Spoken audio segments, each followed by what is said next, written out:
the skies, and chill was the wind as the land was covered in a veil of malice.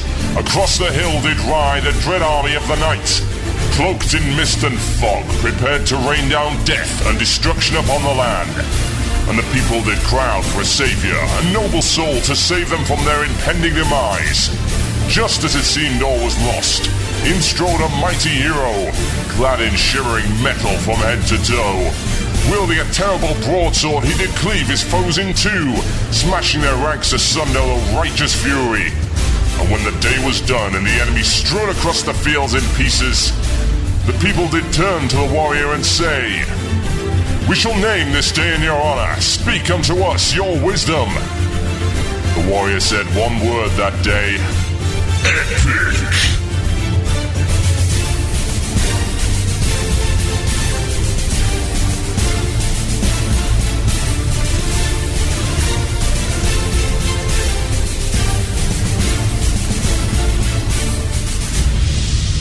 One man, one Murloc, one giant angry badger.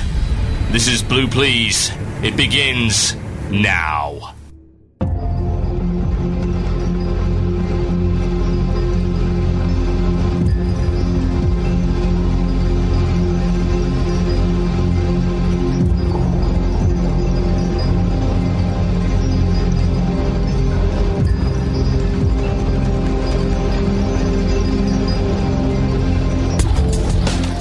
You're listening to Blue Plz here on WoW Radio with myself, TotalBiscuit. Welcome to the show, and what a show we have for you today. As per always, topics out of the wazoo, whatever that might be. Coming up later in the show, we have Vashj died again, which was an interesting state of affairs. We have a full statement from the guild master of the guild method, who killed her last night, I believe. Or was it the night before? Can't recall. But yeah, that's the second world first, or the world first second. What the hell am I talking about? More information on that and the ensuing drama a little bit later on in the show. However, we also have the one and only Second Wind! Yes, cleaning up from last week. The topic that I gave you last week was... Can anybody remember? That's the good question. I will tell you in just one moment. Also coming up later in the show, Nupcake News. A follow-up to We Heart Kungan, which apparently turned out to be just a little bit popular, and by just a little bit popular I mean, oh my god, our server is dying from the influx of people. Yeah, that seemed to go pretty well. So I've got a little bit of a follow-up for you coming up in Nupcake News a little bit later on in the show, and also the one and only rap in the forums, and again, I must apologise, that's the Murloc is conspicuous by its absence, but we will sort it out. We'll get a whole batch of stuff out for you later. Right, okay, let's get on with the show at any rate. Second win from last week. We were dealing with the idea of priest racials. Well, specifically, why the hell do priests get them and nobody else does? And we asked you, why do you think that is, and what kind of racials would you come up with for your race-class combination? Let's see what everyone sent me through my email box. Anyone that wants to email me, themurloc@gmail.com is the place to email anything about this show and also second win topics. All that good stuff, send it my way. Right, coming up, what do we got? One from Will here. Came up with a racial for a warlock, specifically an orc warlock, and he calls the racial No Retreat. The condition is usable when the orc warlock is under 50% health. In effect, a 3-second fear.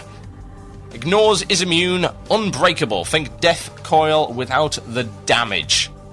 So basically, it's an unbreakable, uncounterable fear with no damage. So in other words, warlocks get yet another terror effect or horror effect. As we well know, death coil is a horror effect. Yeah, that's... Well, let me put it this way. It's first bus to Wine Street.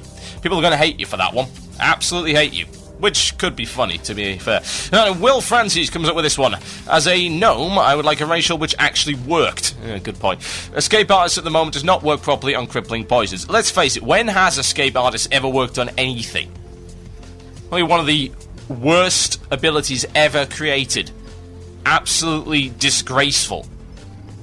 Even worse than berserking used to be back in the day, where it would only trigger off a crit. Here, you can have berserking, which makes you even weaker. And the fact that you're troll mage and you can be crit, twice before you die a horrible grisly death. Ugh. To be fair, there were a limited number of uses for that particular racial. Yeah. Alright, what else we got? Here we go. Second win coming up for mage racials. Matthew Cosgum, also known as Contra, came up with racials for every mage in the game. So let's see what it came up with. Here we go. So these are, just to recap, class-specific racials, just like priests have got. We asked you to come up with ones for your class and race combination. He came up with ones for mages. And he says, Human Mage, the legacy of Khadgar. Your spell critical strikes grant you a plus 1% bonus to spell hit and a plus 1% bonus to spell crit against that target for 15 seconds. Subsequent critical strikes will refresh the duration, stacks up to 3 times. This ability has a 1-minute duration and a 10-minute cooldown. No Mage, hyperactive magic.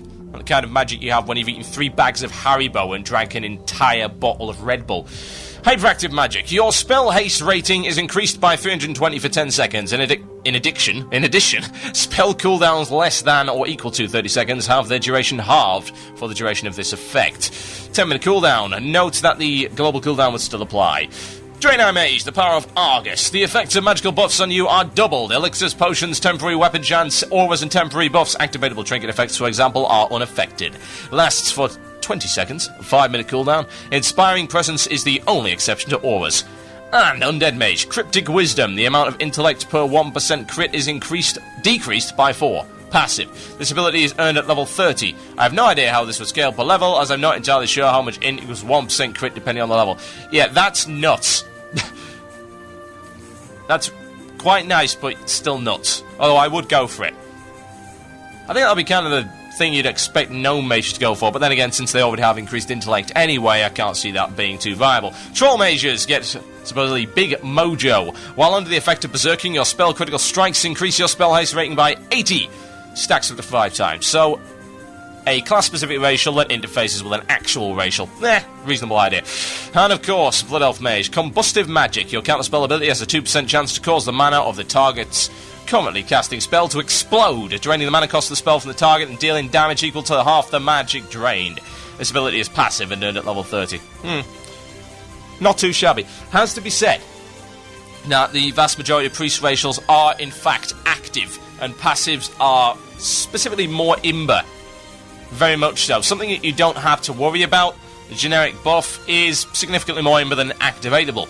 And as useful as stuff like Fear Ward may be, again, it's still activatable and only useful in certain circumstances. Stuff like, say, that cryptic magic idea, a generic increase specifically to the amount of intellect required to get crit, is, not so sure about that. It's not a massive buff, but a passive is still a passive. Not so keen on that, but I'll have to see. Right, what else have we got? Troll Mage. This comes from Monrad Kiabo, if I pronounce his name correctly. Troll Mages.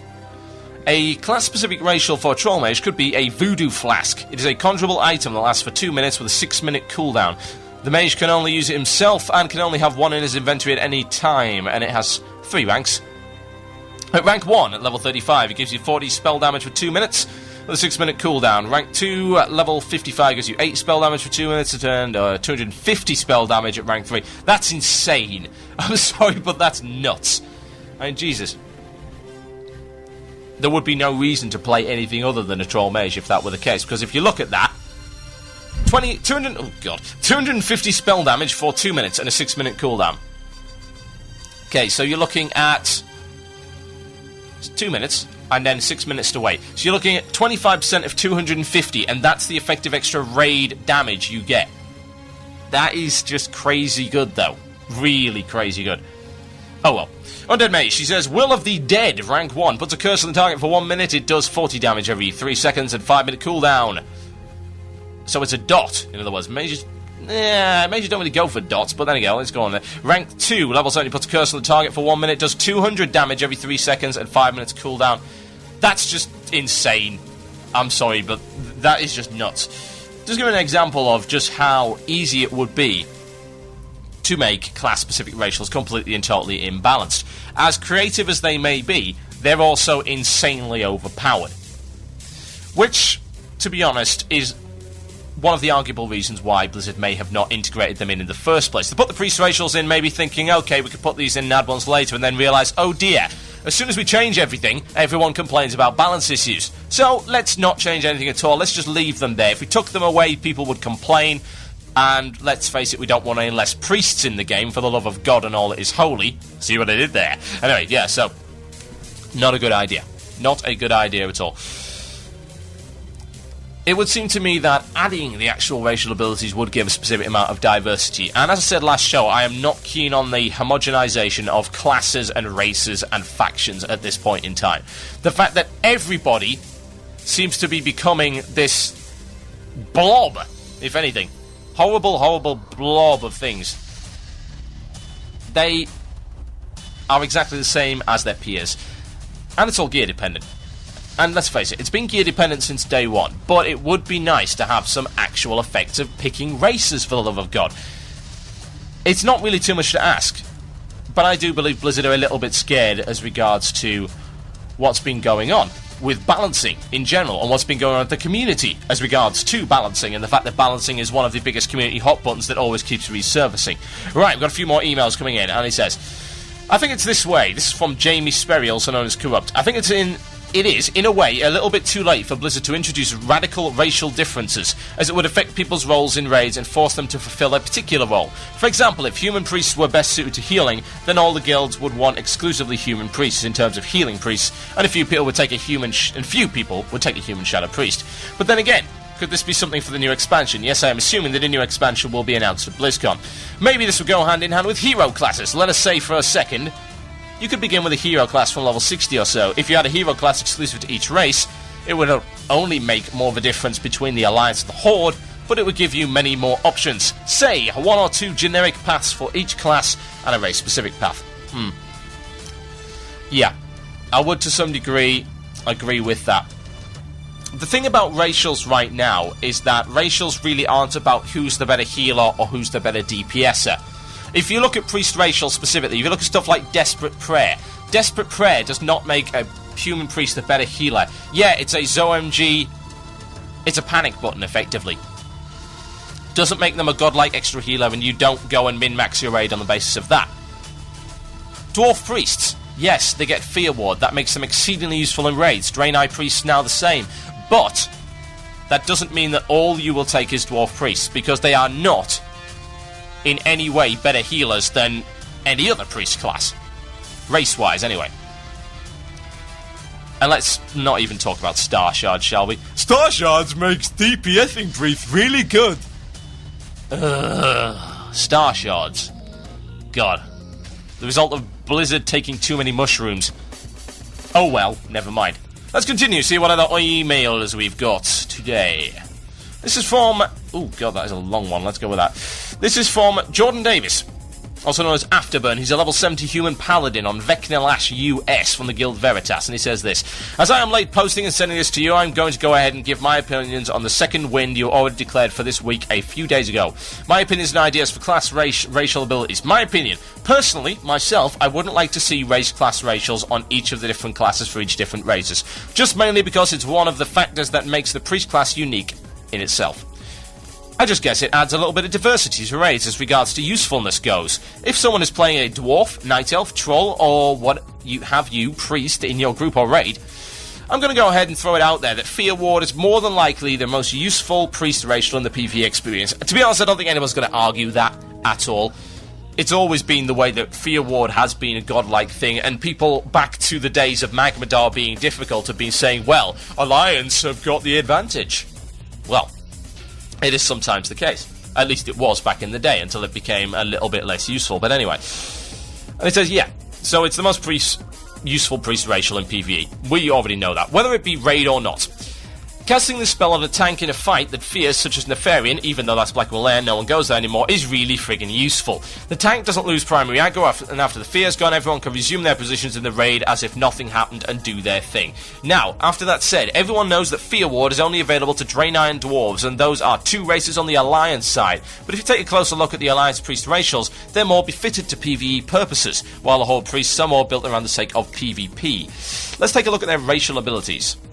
No, these are ripped off of WoW Wiki, and they're rank 1. Human, Desperate Prayer, instantly heals the caster for, 10-minute cooldown. Okay, so that's an instant heal on yourself. Feedback, the priest becomes surrounded with anti-magic energy. Any successful spell cast against the priest will burn 18 of the attacker's mana, causing 1 shot of damage for each point of mana burn. Lasts 15 seconds. That's interesting, because that's not really PvE at all. Desperate Prayer and Feedback, if anything, are PvP abilities. A instant heal is not all that imaginatively useful in a PvE encounter. If that was happening on anyone else, like a mini lay on hands, then cool, but it's a stealth thing. It's useful for PvP. Anyway, let's continue. Dwarfs also get Desperate Prayer, and they get Fear Ward. Now, Fear Ward, yeah, godlike PvE racial ability, no two ways about that. Draenei gets Symbol of Hope, greatly increases the morale of the party members, gives them 99 mana based on the level of the casting priest every 5 seconds for 15 seconds. Up to 99 mana every 5 seconds, indeed, for 15 seconds. That's really quite nice. Again, that is definitely a PvE ability in Fear Ward. So Draenei pretty much sitting up there as the, right now, ultimate PvE priest. So it continues. Night Elves get Star Shards. Well, we all know what joke that is. Star Shards is a channeled arcane damage spell. It's terrible. And they also get Elune's Grace. Reduce range damage taken by 21 and increases chance to dodge by 10% for 15 seconds. Again, that's another PvP ability. There is only actually, right there, one pure PvE priest healing class, and that's Draenei. And that is quite interesting. Now, Blood Elf, specifically, is quite interesting to look at as well, because they get Touch of Weakness, the caster's next damaging melee attack, blah blah. Yeah, we know that that's not all that useful. But Consume Magic dispels one beneficial magic effect from the caster and gives them a certain amount of mana. It's on a 2-minute cooldown. Now, either that's a panic button for PvP, or that's actually a somewhat kinda useful PvE ability. Certainly a possibility. Trolls get Hex of Weakness, weakens the target enemy, reduces damage caused by 2, and reduces the effectiveness of healing spells by 20% for 2 minutes. That is, yeah, mildly useful. And again, Shadow Guard is a PvP ability. So, it's interesting to see there isn't actually the kind of divide that you would think. Back in the day, it used to be a case of, well, Alliance of the PvE, Horde of the PvP. This is the reason Shamans, Paladins. Now it's less so. And to be fair, if you actually look at the racials, they are very much a mixed bag, and they don't appear to be actually aimed at anything specifically. Which is in itself rather intriguing. You're listening to Blue Plz here on WoW Radio with myself, TotalBiscuit. Right, here's a little bit of Nopecake news for you. This is a follow-up to We Heart Kunga, and I call it No Kunga No. Enjoy.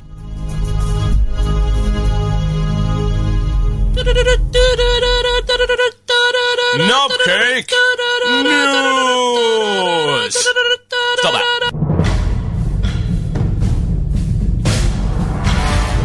Welcome to this week's edition of Nopecake News. Coming up later in the program, Blizzard announces it will solve faction imbalance by converting everyone's characters into dwarf females. It is reported that Terpster cried tears of joy at this announcement. But first, controversy has erupted over the recent death of Lady Vashj by raiding guild and part-time marching band Method, with some players claiming, that was a bit mean, what did she ever do to you? We were able to recover black box footage of her final moments, which we will now play for you. We must warn you that this footage is graphic and may frighten younger children and sissies. Sko, it's too dangerous to go alone. Here, take this. A vial of highly corrosive and hilarious acid. What am I supposed to do with this? Throw it at the bitch. Okay, here goes. Ah, my eyes. This ball bat's doing nothing. WTF, Vashj is a dude? Dude, this is wild. What the hell did you think she was?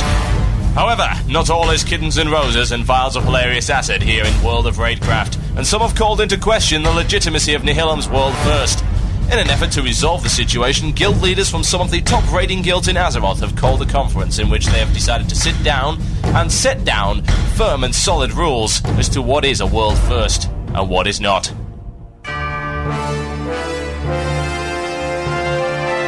Order, call to order this meeting. Guildmaster Kungan, would you please open these proceedings with your statement?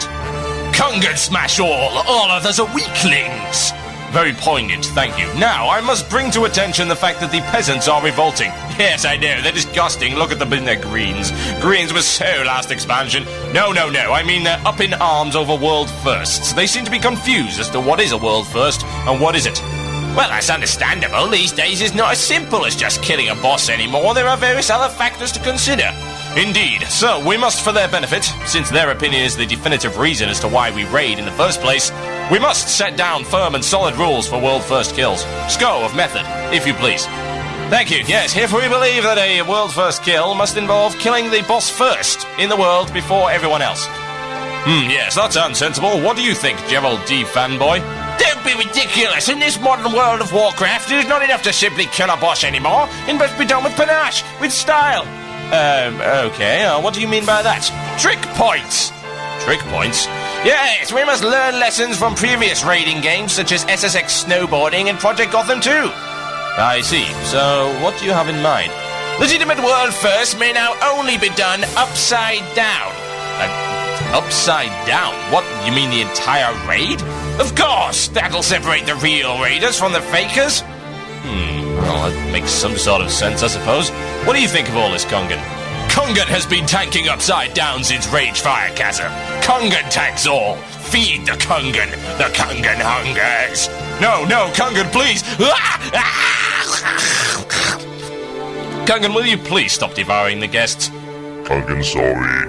Yes, quite. Anyway, so, the boss must be killed while the raid is upside down. Everyone in favour? Yes, good. Let us continue. Mr. Fanboy, if you please. We know that the current raid limit for major boss encounters is 25 players. I propose that a true world first kill must only consist of 7.5 raiders, and at least 3 of these must be hunters. Whoa, hang on there. Since when did raiding guilds use hunters for anything? They must level new alts if they want a true world first kill. I'm sorry, did you say 7.5 raiders? Yes, I did. But how can you have half a raider? Kungan, if you please.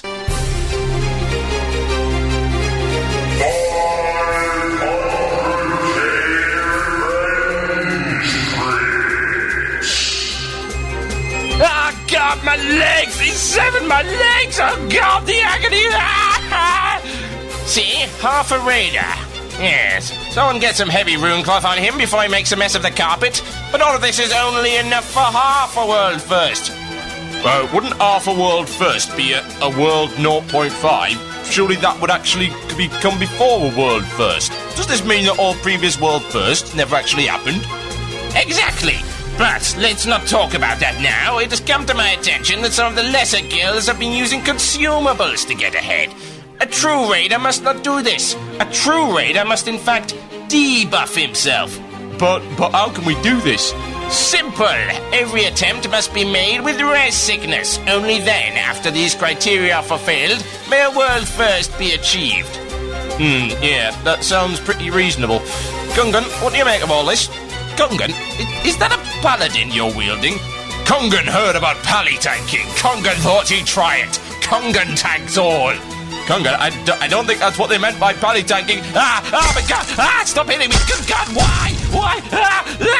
Puny mortal, you are not hardcore enough. Live inside your character. Live! And so the conclusion, not a single world first has ever actually happened, which means, guys, everything's up for grabs. So go get raiding. Van Cleef waits. This has been Nopecake News. Good night.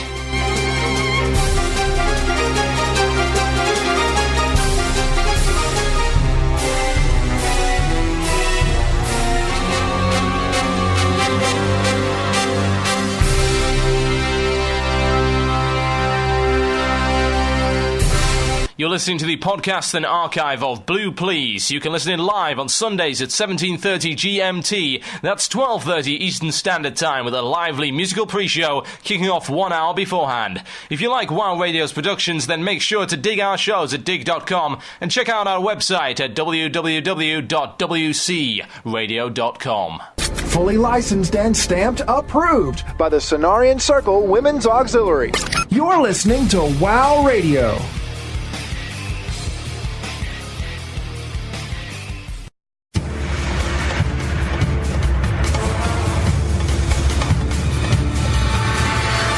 Yes, you're listening to Blue Plz here on WoW Radio with myself, TotalBiscuit. Welcome to the show. If you just tuned in, you missed a good chunk of it, and that is not acceptable. Fortunately, we do archive our shows. wcradio.com, click the downloads button at the top of the screen.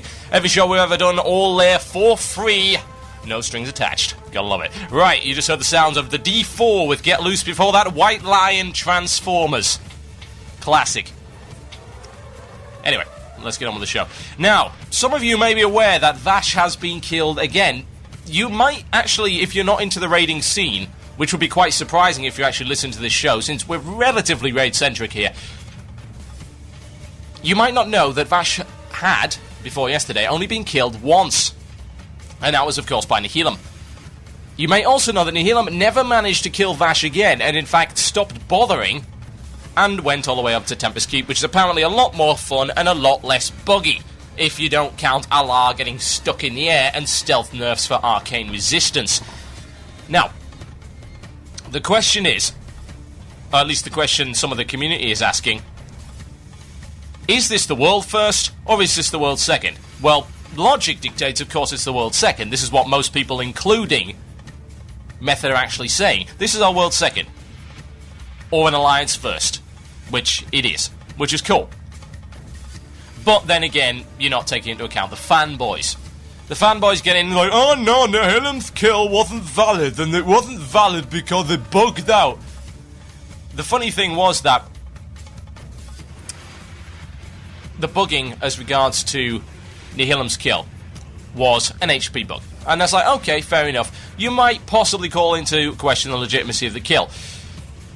However, the really ironic and amusing thing was, well, yeah, Methods didn't bug out. They got her down to 0% from 100%. It's like, that's great, good for them. What was the loot? We didn't get it bugged. Okay. So yeah, conclusion, Vashj is a buggy-ass encounter still and desperately needs fixing. I would actually, to be honest, quite like to congratulate both Nihilum and Method for actually having the patience and the perseverance to take down an encounter, which is quite clearly the biggest mess ever created by man. I mean, God, I don't even remember Cthulhu being this bad. At least Cthulhu was just one problem, at least as far as we were aware. At least Kel'Thuzad was just one problem. Kel'Thuzad despawns. Okay, where's he gone? Kel'Thuzad, hello? Hello, Kel'Thuzad, where are you? Is he over here? No, he's over here. No, he's not even here at all. Yeah, Kel'Thuzad, of course, disappears, and this was for both Death and Taxes and Nihilum, and they had to get GMs to respawn. Now, I have a statement here from Sko, who is the Guildmaster of Method, as regards to basically everything about this particular kill that you may want to know. So here we go, reading this one out right now. There are 4 subjects. This is obviously in the voice of Sko. I could put on an accent, but nah, let's not. There are 4 subjects I want to cover. Firstly, the Vashj kill itself. Our Vashj kill was 100% legit. There was no Kungan 500k revenge crits involved here. However, I will not try and hide the fact that we as a guild spent a massive amount of time and gold on this.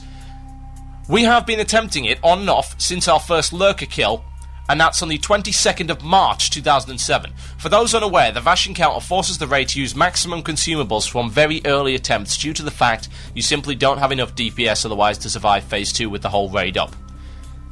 As what was meant as a last attempt pre-patch to get something out of the time we had spent in the encounter, we decided that with this reset we would attempt Vashj with maximum consumables and world buffs. The raid on Thursday saw us wipe on 5% first try, followed by 4% the second try. However, with the renewed confidence that she indeed was very killable, we regathered the world buffs and went again on Saturday, which resulted in a first try kill. The feeling from the kill after the amount of time spent on the encounter was nothing short of great. Secondly, the Vashj problem. So, what's the problem? The Phase 3 Spore Bats failed to despawn upon killing Vashj. These bats had instance-wide range, i.e. they hit you with Toxic Spore from the Vashj spot upon entering the instance. Having 15 plus of these Spore Bats up from the end of Phase 3 made it impossible to reach the corpse of Vashj, let alone past the first elevator in Serpentine Chasm. We tried various methods of trying to reach the corpse, including the equipping of full fire resist gear in an attempt to resist Toxic Spore. Needless to say, they all failed. The corpse of Vashj despawned quite quickly, we estimate around 30 minutes. It was at this moment we were forced to contact the helpful GMs, who promptly told us, sadly, it is the player's responsibility to get to the corpse before despawn. Note the word sadly, yes, how very saddening. Third, the GM response we were given. If you've visited worldofraids.com or mmochampion.com recently, you will have already witnessed the initial GM response given to us in regards to the non-despawning Spore Bats and the disappearance of our loot. What can I say? The initial response was just very poor indeed and very disappointing. Lying at the Vashj spot watching the Spore Bats fly around for 3 hours while waiting for a GM response is bad enough. But when finally getting a response and being told nothing much more than if I am not satisfied with the way the situation has been handled, I should email, is just not acceptable. Stop sending your failure GMs to deal with issues they have no clue about. How often has this happened? Quote unquote. Either get this GM off the team as soon as possible or restrict his zone cover to Elwyn Forest. I would suggest Blizzard review their GM policy because their in-game customer support as it stands is a complete waste of time.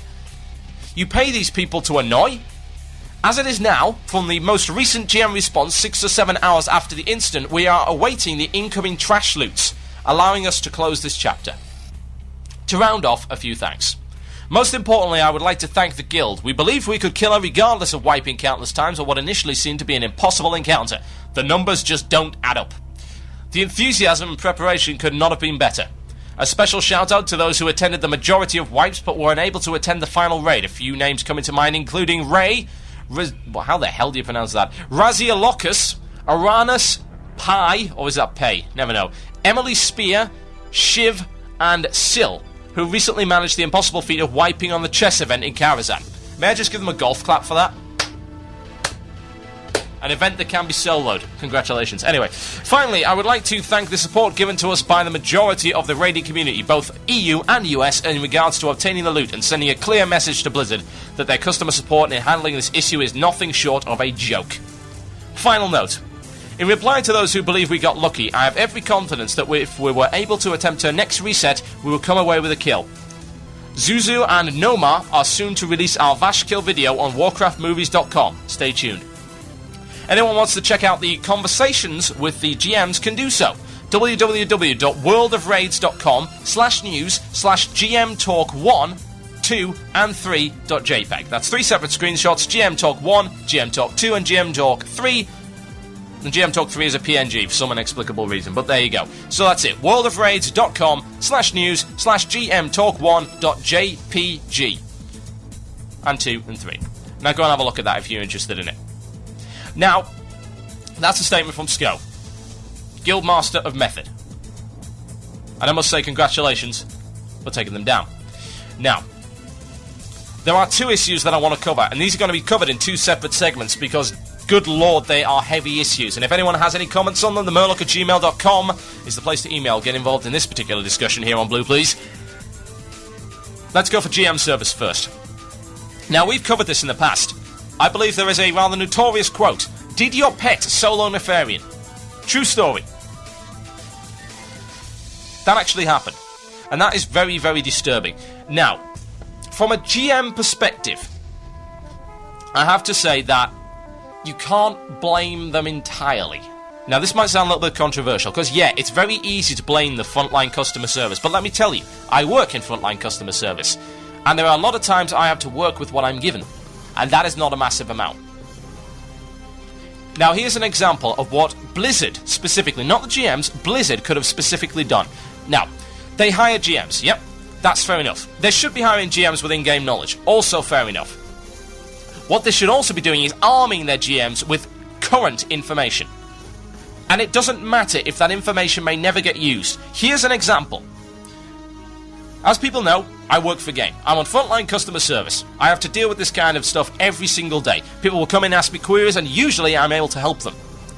However, there are certain things that you would not, even if you are an amazing gamer with all this knowledge, which I hope that I at least have some of, even with all of that, you wouldn't be able to deal with the problem. Now, here's an example. Recently, God of War 2 was released in the UK, and we got a circular email that was sent to our store and said, warning, people may bring back God of War 2 and say that the disc doesn't work. The reason for this is it's a dual-laser DVD and it's one of the first games on the PS2 to use it, and if you're using an old-style PS2 with a grubby laser, then it won't read the disc. Advise them to clean the laser, try and sell them a lens cleaner. Yes, that's how cheap and scampy we are in Game.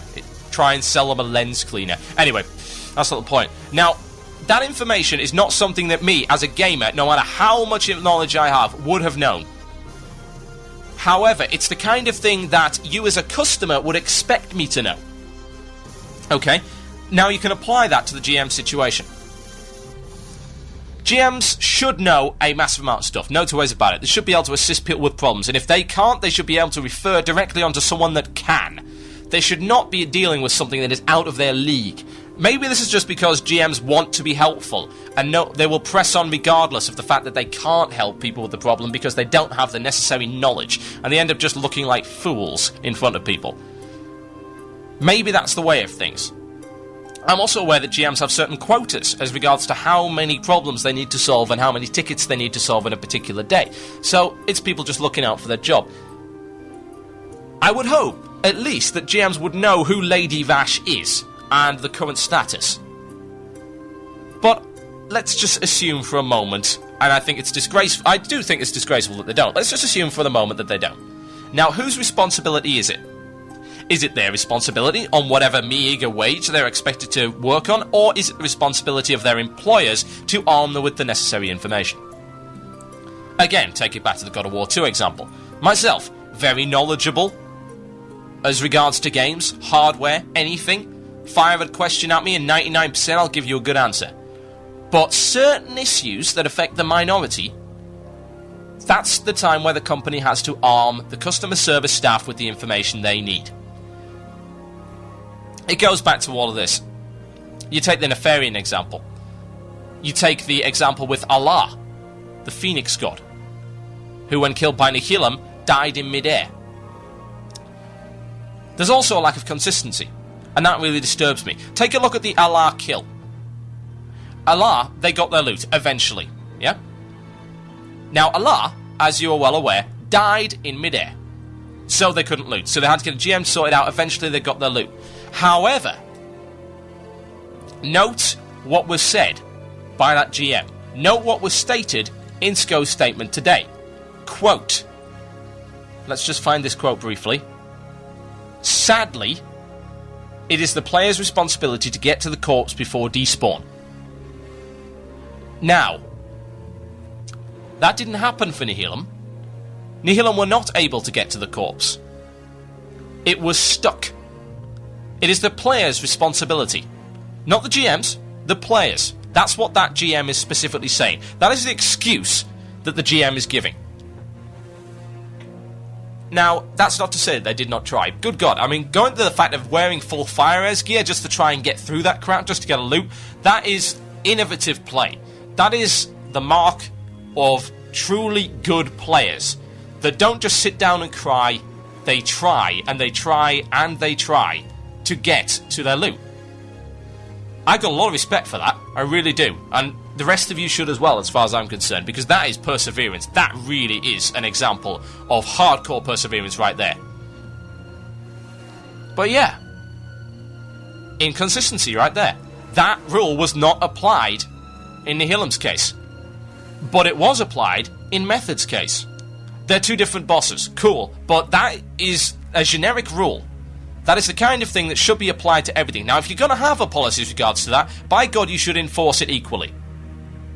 In my honest opinion, that policy is rubbish, because that does not take into account bugging. And if you're not going to test your bloody encounters, then at least have some goddamn aftercare support.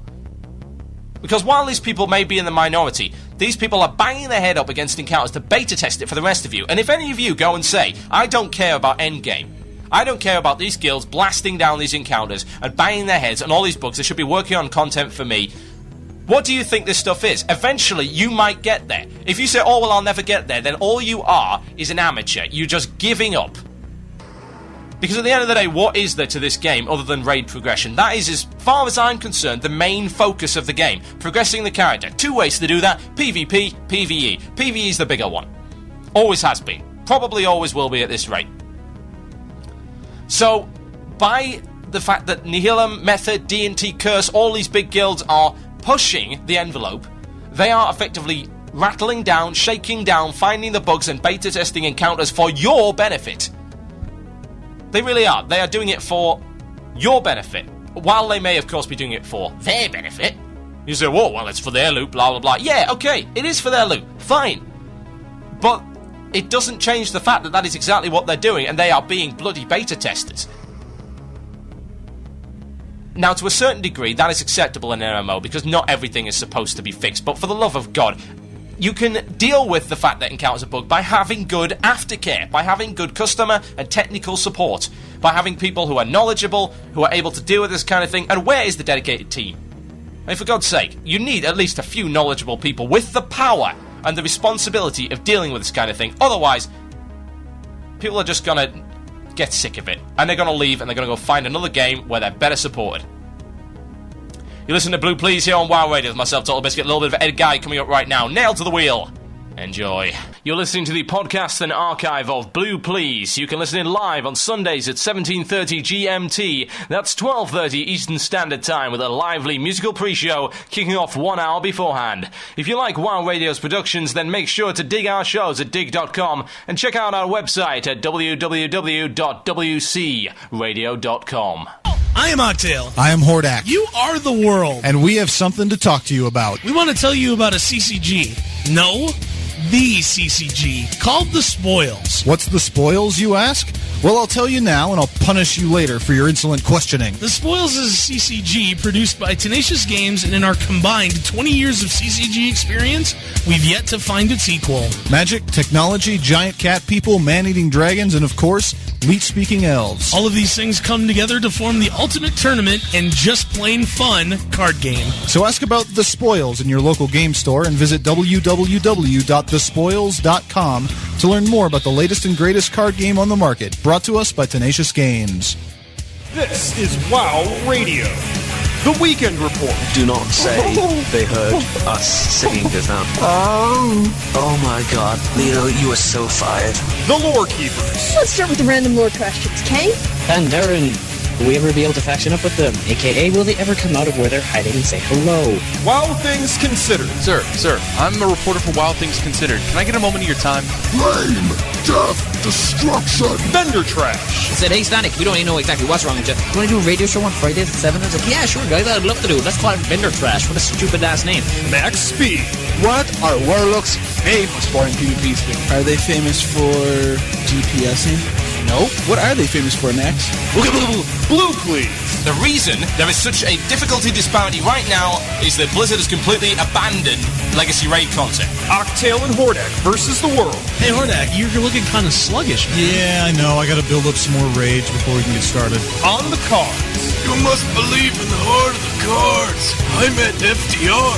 Nobody cares, Grandpa. And new for 2007, World of Theorycraft, Deus Ex Machinima, and The X. Many shows, left side, everyone epic.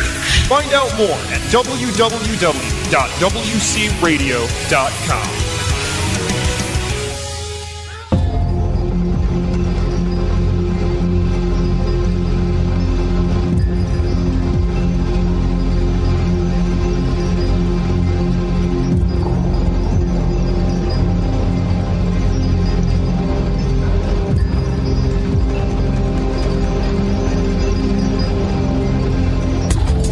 Yes, indeed, folks, the sounds of Edgar and Nail to the Wheel here on Blue Plz. This is WoW Radio. My name is TotalBiscuit, and you are listening to the air.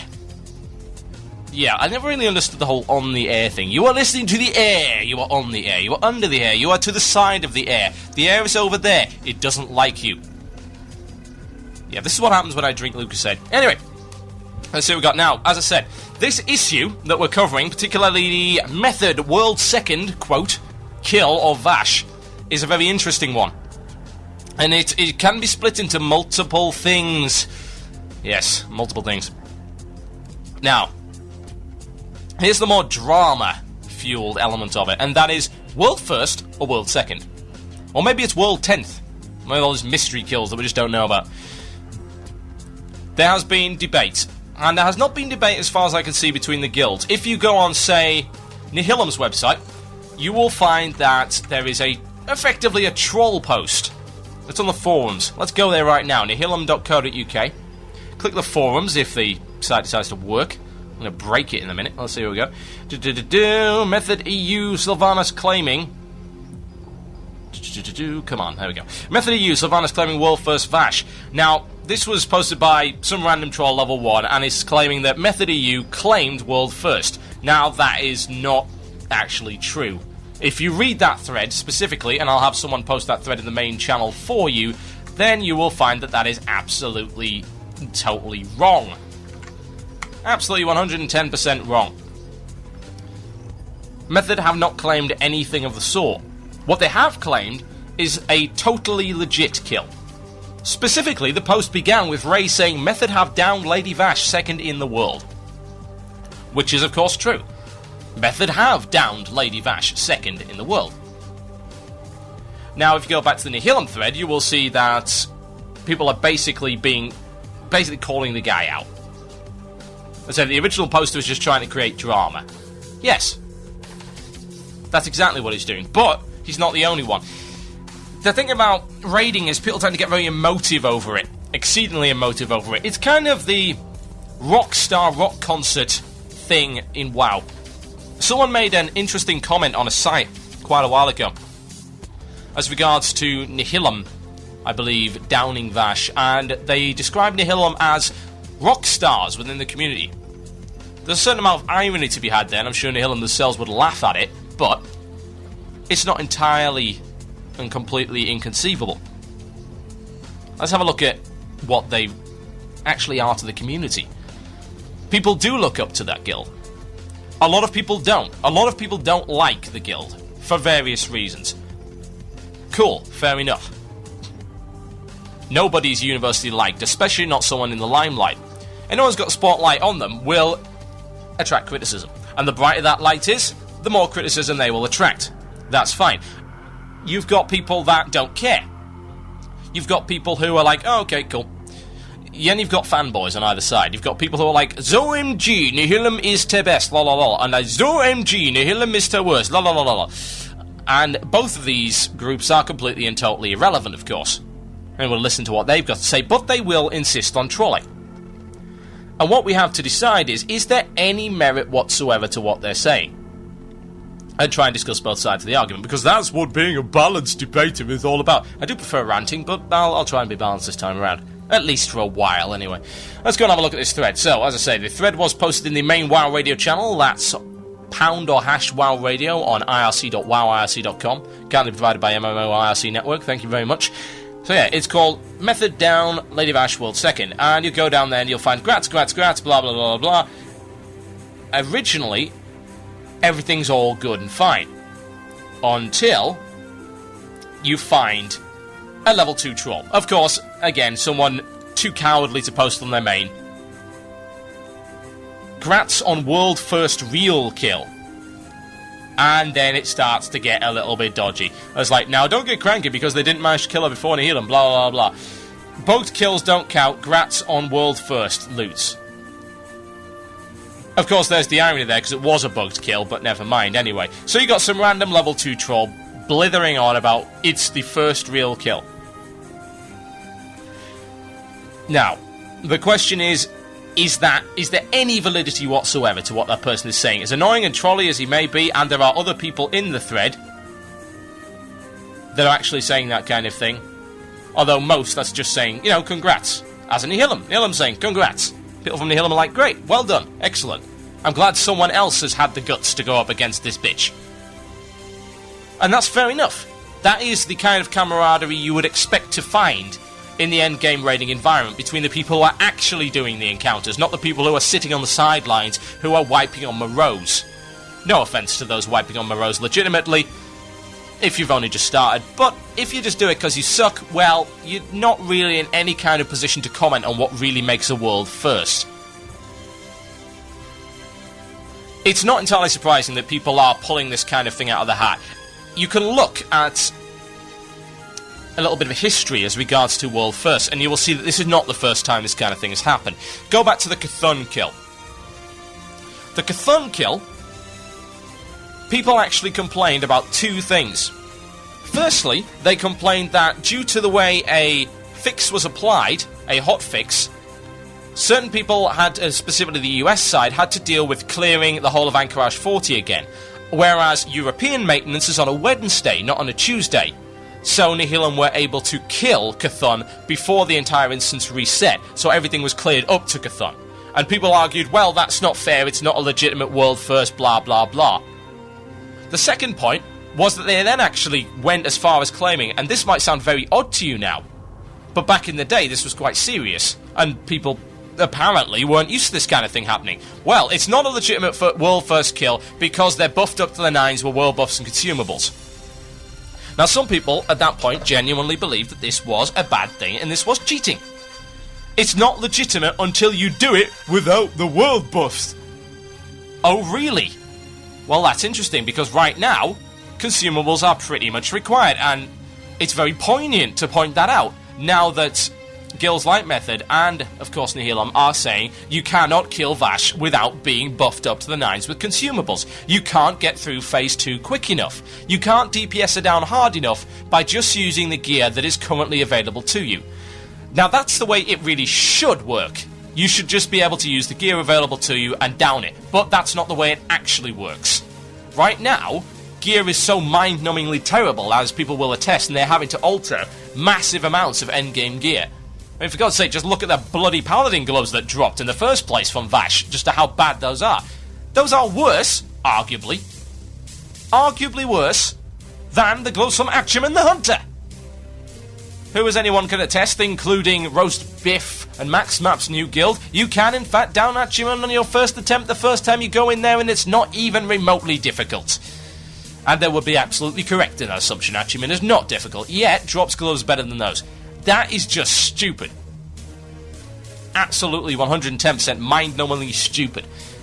And if anything, there's your reason right there for having to use all of these consumables. The gear that was acquired beforehand, which should, after enough farming, should have been enough, isn't enough. It's not. And for God's sake, it's not like Nihilum or Method or all of these other guilds that are attempting Vashj have bad gear. I mean, do me a favour, they're on the cutting edge of gear. They are, quite genuinely, on the cutting edge of gear right now. And if that is the case, then why can't they kill them without consumables? Why are all the theory crafters there, sitting down, and after their years and years of raiding experience saying, you cannot beat this without consumables. It cannot be done with the level of gear that we should have right now. Yeah, maybe when we've got some Black Temple gear we can go back and do it without consumables, but that's not the point. When we've got Black Temple gear, who's going to be wanting the terrible Achumen gloves anyway? Who's going to be wanting Tier 5 when we've got Tier 6, which is better? There is no logic there. It's supposed to be a linear progression. So, consumables back in the day were an issue. We had Kel'Thuzad. The issues with Kel'Thuzad. Kel'Thuzad despawned for both Death and Taxes and Nihilum. What we had there, we had the fanboys on either side, and to some degree the guilds, but this was, in my opinion, somewhat legitimate, saying, well, Death and Taxes got USGMs working through the bank holiday to help them out to respawn Kel'Thuzad. Nihilum got nothing. They said, you've got to wait for a reset. And of course people were complaining about that. The guilds, in my opinion, are completely and totally fine to complain. That's cool. They should be complaining about that kind of thing, because again, that's bad aftercare. It's bad technical support. But the fanboys? Yeah. They don't really have any right whatsoever. Because they tend to just go at other guilds for the sake of it and think that this will perhaps endear them. Endear them with their rock star heroes. Maybe he'll catch the pick when he throws it out into the crowd. Or his sweaty armband. I'm sorry, but that's just pathetic. It really is. And the question you've then got to ask is, whose fault is it that Nihilum's kill bugged out, quote-unquote? Now, people not knowing what actually happened on Nihilum's world first kill would like to know, perhaps, that apparently Vashj evaded for a little while. And she lost some hit points as a result.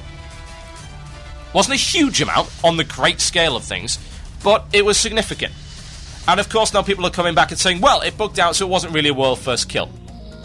Okay, well, when did that happen? When did Lady Vashj die in comparison to when, Method have just downed her right now? There's a significant gap of time. Now, are you telling me that if Vashj was actually a 100% fine encounter, if it wasn't bugged, if it wasn't doing all of these horrible things, are you seriously telling me that Nihilum wouldn't have actually been able to go and kill her again legitimately? No, I really, really don't believe that they wouldn't have been able to do that. The fact of the matter is, they went elsewhere to a place that was more fun. And that's completely understandable. If you were to kill Vashj after how many millions of gold wasted, how many hours upon hours upon hours of bashing your head up against an encounter that is more luck-based than anything else, and then you get a pair of gloves like that, you say, well, this is pointless. Let's go to something better. Let's go and do the Eye, which has so far been relatively okay, aside from Allah dying in the air and Solarian having been stealth nerfed as regards to arcane resist gear, and nobody got told until Deathwish downed her. Or him, or it, whoever it might be. It's completely and totally understandable that Nihilum would go and do that. Any guild would go and do that. If they had the option, they would rather go somewhere nice and shiny, and from what I've been told, the Eye is pretty cool. In comparison to Serpent Shrine, it's a bloody paradise. People prefer to be in there, and the progress is back to what it should be. Nice, genuine progress on bosses that are difficult, but not bugged, and they are attainable, and that's the kind of thing you really like to watch. I remember back in the day with the feature we used to do on Farm Status, the endgame show called Nax Watch, and from week to week we'd check on the progress of various skills, and it was exciting. It was really exciting to see who was winning out on particular encounters, and when they started hitting 4 horsemen, it was very exciting to see, well, this is a really difficult encounter. Who's going to manage it first? Who is going to manage it? And that was great. How can we even go on? How can we go on with this raid excitement when encounters are just so horribly bugged like this? You can see the reaction. The community itself is getting annoyed, and sadly, some of the community are choosing to lash out at the players involved and not lash out at the people responsible for it in the first place, and that's Blizzard's development and Blizzard's QA. Now, I'm sorry, if you are telling me that Blizzard cannot QA their encounters by putting together a 25-man raid, then that's just insane. And you're going to come back at me and say, well, you can't test all this stuff, blah, blah, blah. I'm sorry, but a lot of these bugs seem pretty damn replicatable. These are the kind of things that should have been hot-fixed, and people have had to wait week upon week upon week for this patch that doesn't seem to be coming anytime soon, despite being on the PTRs themselves. And to be fair, who the hell's even going to bother? The Black Temple loots better. The bosses look better. It looks like more fun. If you want to get into Hayal, then cool. But I can just see people bypassing the whole thing completely. By the time they've fixed it, Vashj becomes pretty much irrelevant. People are like, yeah, we're not going to bother. We're not going to bother go killing this guy. She doesn't drop anything good. She's a waste of our time. Let's go and do something new. Let's go and do something more fun because we are playing the game to develop our characters and to meet new challenges, not bang our heads up against the same one that just spits in our faces every single time we try it, because she just will not die. And that's not due to our lack of ability, that's not due to our lack of equipment, that is simply due to the fact that the encounter was not tested properly. And that, in my honest opinion, is completely and totally disgraceful. Now, all I can say is this. If Method do not get their loot within the next couple of days, I would ask people to shout, email, ticket, do whatever the hell you think is a good way of getting Blizzard to listen. Because if they don't, then it really does show that they are not on the ball and they are not in touch with their community and too stuck in their own introverted kind of development cycle. And that doesn't help. Because in this case, this is a perfectly legitimate concern. This is not another balance wine. This is not another undead rogue complaining about getting owned in an arena. This is a genuine problem with an encounter in the game, and it is genuinely affecting people, even those who aren't even in the blinking instance, because they're getting disheartened, demoralised, and they're wondering what exactly they're paying for. You're listening to Blue Plz here on WoW Radio with myself, TotalBiscuit. Incoming rapping the forums. Anyone who doesn't like this, you better tune out now. Enjoy.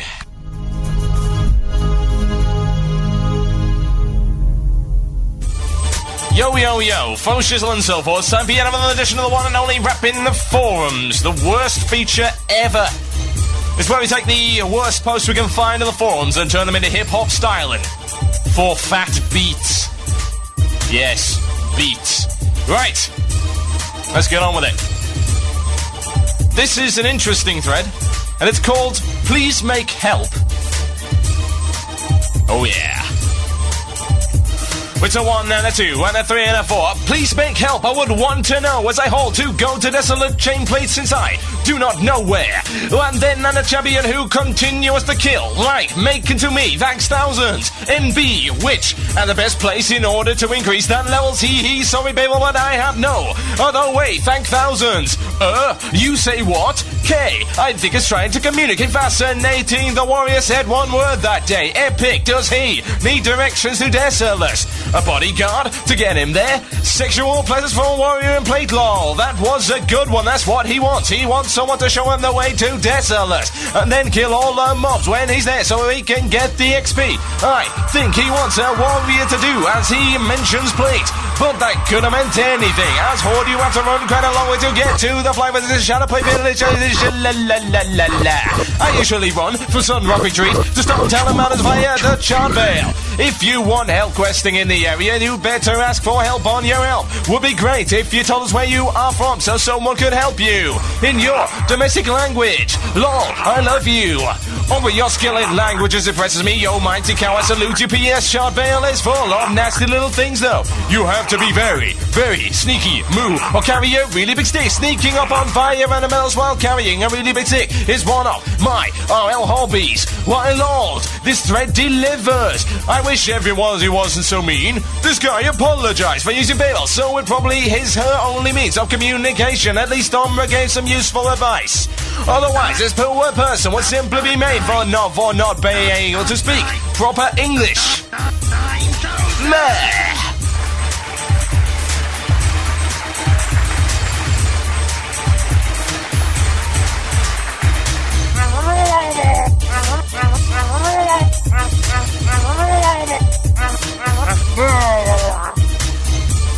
Vegeta, what does the scouter say about his power level?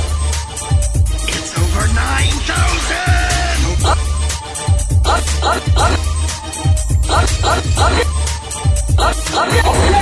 Yo, oh, babble, I feel like an ass. Now, yeah, same here. This kinda gives it away, don't you think, at the end of his post, huh? Win, thank you, I find him. But I fell to the hobby, he best place to level for your ranges. Shimmery flats and my translating skills have now broken, I lol. Maybe he used artificial Babelfish translation to translate his native language to English. Babelfish that often comes up with the weirdest translations. That's pretty much what I said. But people read it as babble. Lol, this guy is made of win. Oh, I was being hated with skimming the topic. Anyway, Babelfish rocks privacy around Fred. I think he was randomly apologizing to his friend Babel, since seen in that's the post. Seemed quite random. Take care, mate. I am laughing so hard right now. Thank you. Oh, lol, lol, lol. Your English so bad it makes a smile. Also, I kill you, sneaky yak man. Please tell me you're trolling. If you're not, his Babelfish English is almost better than yours. Haha, good one. I honestly think the guy is saying, I want to know how to get a Desolate place inside. I don't know where it is. Also, I would like a champion and guessing high-level person who will clear the way from there to there, way to there, killing everything. Thanks a lot. Sorry you for using Babel, but I have no other way. Thanks a lot. You forum trolls look harder at the poster. They start making sense. What do you say, boy? I smart man in village. L2P. Omra can understand off on things too. You win. I last so harder. Vegeta, what does the scouter say about his power level? It's over 9,000! This is in loving memory of the Doom movie that I watched a couple of days ago. It was decidedly average. LOL first-person shooter segment. Enjoy.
Hang 'Em Again, E1M1, that's on the Dark Side of Phobos remix album from OC Remix.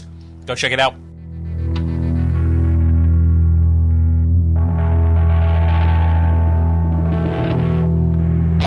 Computer enhanced, digitally mastered, and completely downloadable. It's the really hyperactive and totally interactive WOW Radio. WCRadio.com.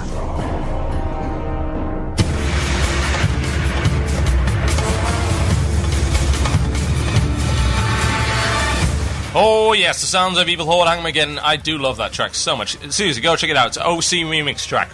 It's all available for free download. It's from an album called The Dark Side of Phobos. Go and have a look at it right now. OC remix. I think it's either .org.com. Just go Google it. That's what Google's for. You listen to Blue Plz here on WoW Radio with myself, TotalBiscuit. Right. We just covered the method kill and the drama surrounding it. So it means there's only one thing left to do this show. Second wind. Second win for next week, yes. It's the continuity we get between shows using a very silly gnomish sample. Many gnomes were harmed in its manufacture. Trust me on this. Fucking gnomes. Right, so. What's going on as regards to second win this week? The PTR. Is it a waste of space? Is it catching the major issues, but is it actually any good? That's the real question. I've always had certain issues with the PTR. And the reason is that it does seem to me that they're not only catching the major issues before the content goes live, but they're spoiling the damn stuff as well. Now, let me take you back in time to when we all started playing WoW. And was WoW not a wonderful area, wonderful world to explore? When we first entered our first raid dungeon, were we not awed, even by the look of a molten giant, as generic as that, horrible as that place might be now? Were we not awed and wondered?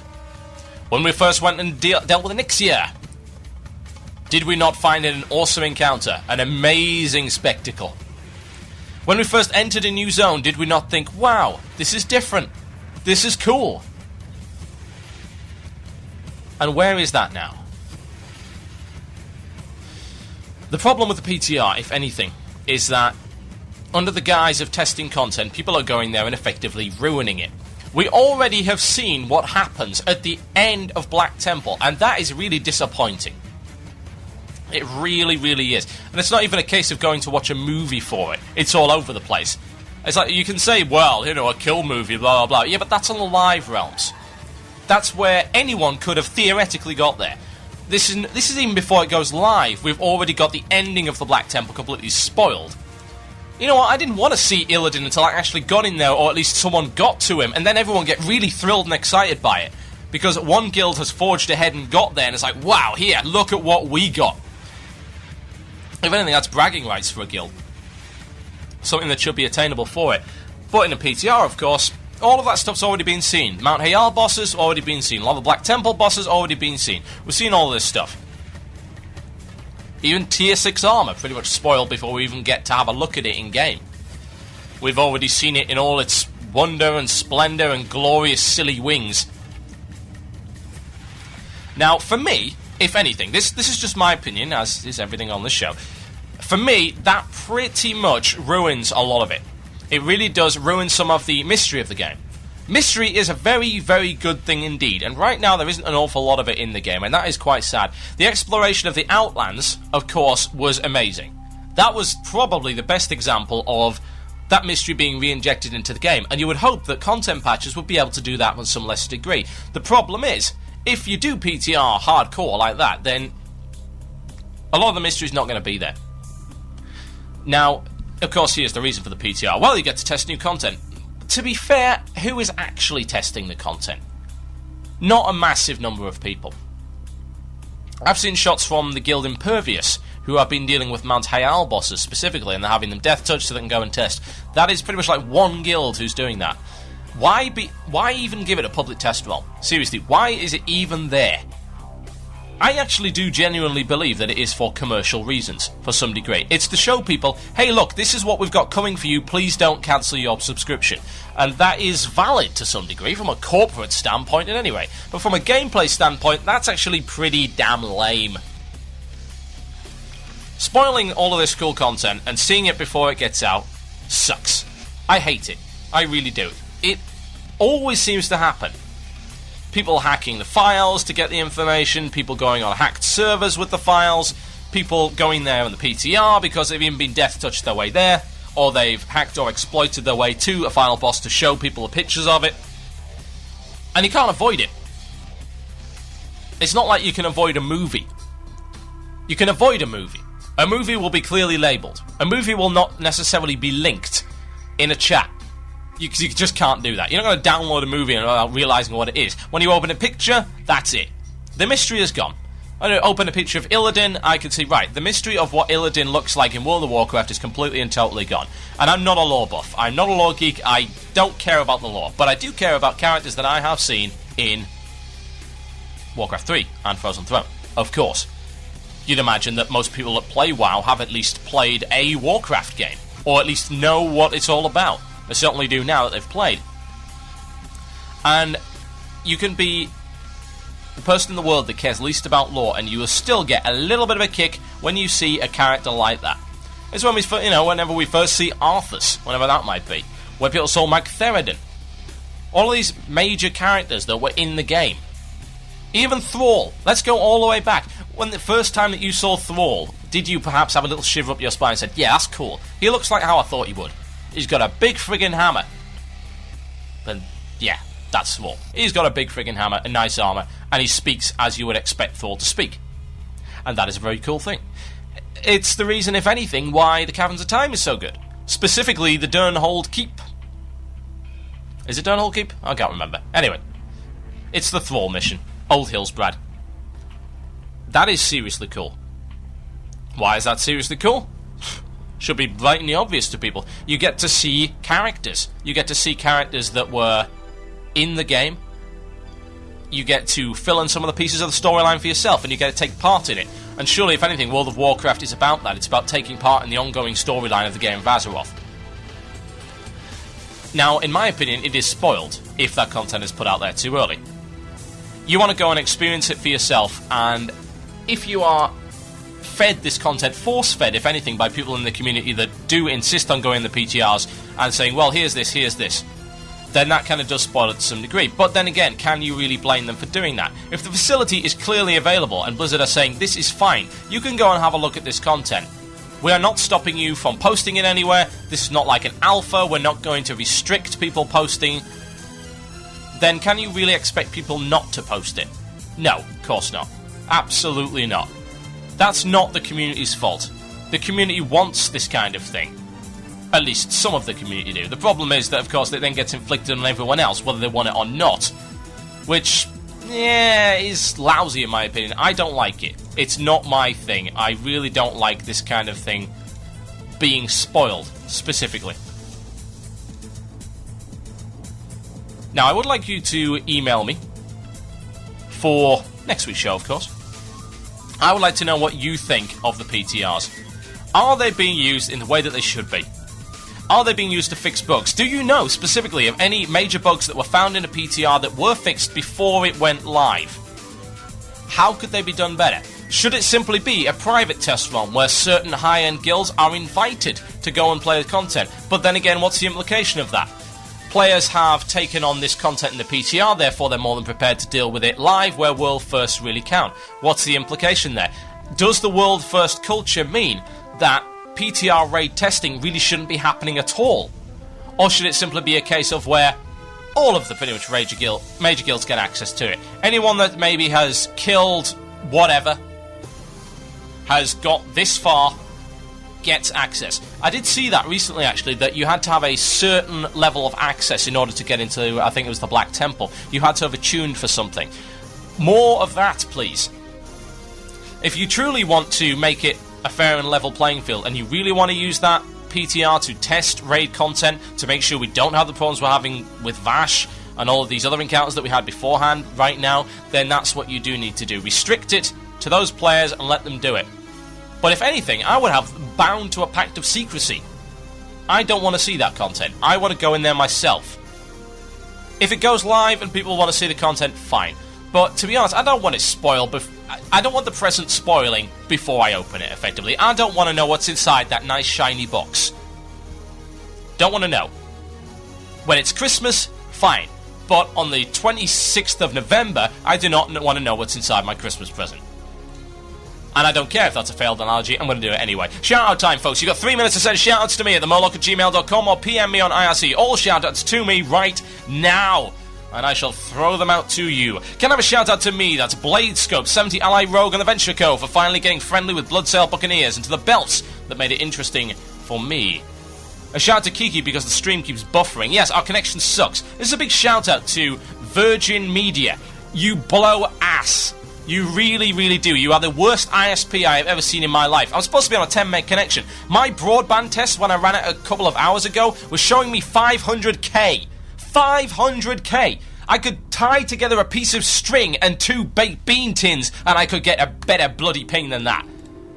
Shout out to Gimbal, Chaos Smurf and me for meeting in Emra, that's Last Hero. Shout out to Zenith on Demon Soul. Shout out to Pardance, Xanthane and Knife. What the hell is that? Nymphoida or whatever. On Earthen Ring EU, a shout out to my dad from Cricken Zero, who's listening right now, for buying me Guitar Hero 2 for my birthday 2 days ago. I hate freeboarding expert. Well done, excellent, good choice there. This is an example to all parents out there. A shout out to Fitty on Trollbane EU, who hopefully listens to the show, or else he may go die in a fire. That's from Dotted. A shout out to Kungan's 500k Revenge Crit, that's for Morphus. A shout out to Love Tank, God lord, that's a horrible name, to selling Elite Meta Gems on Stonemore server, EU. A shout out to Dubran, the most mighty gnome on Sylvanas, that's from Korlik. A shout out to Crucifier, partying with Lincoln in Ongoro. Let's see what we've got in the email box. My email box always dies every single time I do this. It's just horrible to behold. A shout out to the 5v5 team, Evil Unspoken, who are apparently number 3 on our server without even trying. Congratulations, that's from Jorgo. A shout out to all at Ogrimmar Fashion Show on Steam Weedle Cartel EU. They're having a fashion show. These evil RPers, evil. First time emailer, long time listener here, and first time I can listen to Blue Plz Live. Just want to shout out for my brother and his wife who had a lovely baby about 1 month ago, which I am going to meet on Friday. OMG ads. Also to the guild I am in, Moonglade, EU, Horde-side, Exiles of Honor, Great RP Guild. Thanks for great ranting and debating. Love the show. That's from Cal Olson. What else we got? Let's see. Hey, TB Kazi here. Can I have a big shout out to Ricklin the Druid from Mazrigo for being a first-time listener and for being a good Dota buddy. I'd love to play Dota if my connection didn't suck. A shout out to Aro on Spirestone US, who listens to Blue Plz religiously every week. A shout out to Reclaimer, whose epics are replaced by greens. Lol, you lost your life for nothing. Incarnated. Ugh. Yeah, no kidding. I'm done, folks. That is, by the looks of it, it. Oh, one last shout-out from Sham. A shout-out to Sil, wiping on chess event. Congratulations. Well done. You win at failure. I'm done. This has been Blue Plz here on WoW Radio with myself, TotalBiscuit. Download the archives, WCRadio.com. Check out our downloads. Coming up next, Octel and Hordak versus the World, our general gaming show of Win. Stay tuned, only here on WoW Radio. Thank you for listening. It's good night from me. Enjoy.